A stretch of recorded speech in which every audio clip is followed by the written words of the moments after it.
మనకు దగ్గరలో ఉన్న గెలాక్సీల్లో ఆండ్రోమెడా గెలాక్సీ పెద్దది. మనం ఉంటున్న మిల్కీవే గెలాక్సీ ఆండ్రోమెడా కంటే చిన్నది. కానీ ఈ రెండు దాదాపు సమానమైన బరువు ఉంటాయని శాస్త్రవేత్తలు అంచనా వేస్తున్నారు. నిజానికి ఆండ్రోమెడా పెద్దది కాబట్టి అది ఎక్కువ బరువు ఉండాలి. కానీ ఆండ్రోమెడాలో కంటే మన పాలపుంత గెలాక్సీలో డార్క్ మ్యాటర్ ఎక్కువగా ఉంది. అందువల్ల చిన్నగా ఉన్నా ఇది చాలా బరువుగా ఉంటుందని అంటున్నారు. దీన్ని ఎలా చూడాలంటే కేజీ దూది కంటే కేజీ తూకం రాయి చిన్నగా ఉంటుంది. సైజు ఎలా ఉన్నా రెండింటి బరువు ఒక్కటే.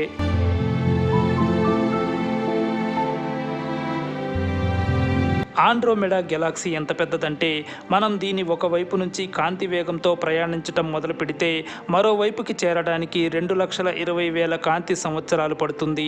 అదే మన పాలపుంత అయితే 1,50,000 కాంతి సంవత్సరాలు పడుతుంది.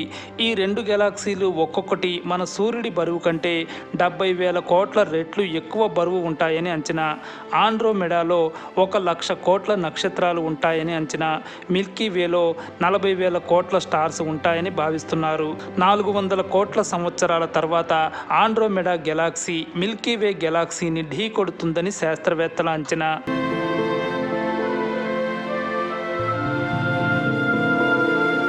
మనుషులంతా నక్షత్రాల దుమ్ముతో తయారవుతున్న వారే. మనిషి శరీరంలో 93% స్టార్ డస్ట్ ఉంటుందని అమెరికా స్పేస్ ఏజెన్సీ నాసా తెలిపింది. వివరంగా చెప్పాలంటే మనుషులు, చెట్లు, ప్రాణులు, పుస్తకాలు, రాళ్ళు, పర్వతాలు, సముద్రం ఇవన్నీ ఒకే రకమైన దానితో తయారయ్యాయి. దాన్నే మనం మ్యాటర్ అని పిలుస్తున్నాం. మ్యాటర్ అంటే పదార్థం లేదా ద్రవం. మరి ఈ మ్యాటర్ ఎక్కడి నుంచి వచ్చింది? ఇదంతా విశ్వం నుంచే వచ్చింది. ఈ పదార్థమంతా కోట్ల సంవత్సరాల కిందట నక్షత్రాల్లో తయారైందని నాసా తెలిపింది.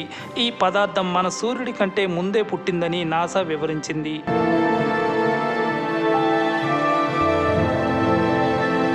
నక్షత్రాలలో మెతుసెలా ప్రత్యేకమైనది.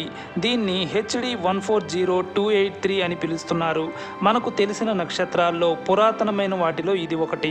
ఇది భూమికి 200 కాంతి సంవత్సరాల దూరంలో ఉంది. ఇది మన మిల్కీవే గెలాక్సీలో తులారాశిలో ఉంది. దీన్ని బైనాక్యులర్స్తో చూడవచ్చు. ఈ నక్షత్రం మనకు బ్లూ కలర్లో కనిపిస్తుంది.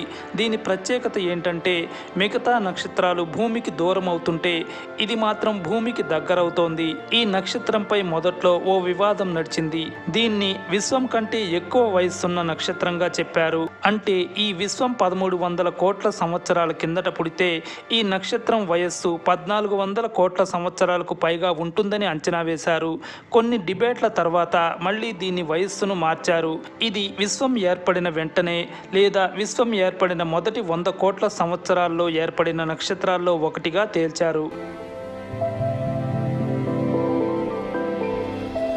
భూమికి 12 మిలియన్ లైట్ ఇయర్స్ అవతల ఉర్సా మేజర్ నక్షత్ర రాశిలో M82 అనే గెలాక్సీ ఉంది.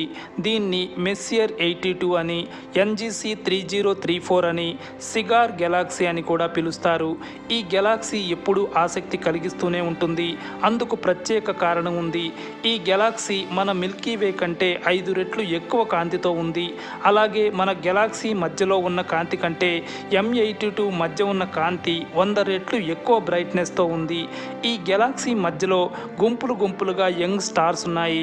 ఇలా 197 గుంపులు ఉన్నట్లు హబుల్ టెలిస్కోప్ గుర్తించింది. వీటన్నింటికంటే ఎక్కువగా ఒక విషయం సైంటిస్టులకు మిస్టరీగా మారింది.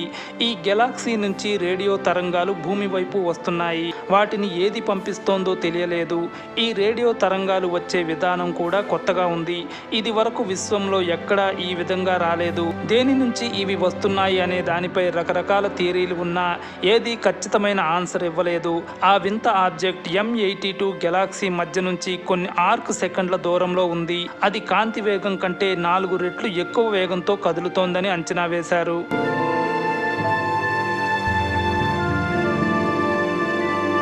భూమికి చందమామ కాకుండా మరో 2 ఉపగ్రహాలు ఉన్నాయి. వాటిని పాక్షిక ఉపగ్రహాలు లేదా క్వాసీ శాటిలైట్స్ అని పిలుస్తున్నారు. అవి ఒకటి కాము లెవా కాగా రెండోది 2023 FW13. ఇవి 2 గ్రహ శకలాల లాంటివి. వీటిలో కాము లెవాని 2016లో గుర్తించారు. ఇది దాదాపు 40 మీటర్ల సైజు ఉంటుంది. కాము లెవా అంటే ఊగిసలాడే ఖగోళ వస్తువు అని అర్థం. పేరుకు తగ్గట్టే ఇది డ్యాన్స్ చేస్తున్నట్లుగా ఊగుతూ సూర్యుడి చుట్టూ తిరుగుతూ పాక్షికంగా భూమి చుట్టూ కూడా తిరుగుతోంది. దీనిపై చందమామ తరహాలో సిలికేట్స్ ఉన్నాయి. అందువల్ల ఇది చందమామ నుంచి విడిపోయి ఉండొచ్చని భావిస్తున్నారు. ఇక 2023 FW13ని 2023లో కనిపెట్టారు.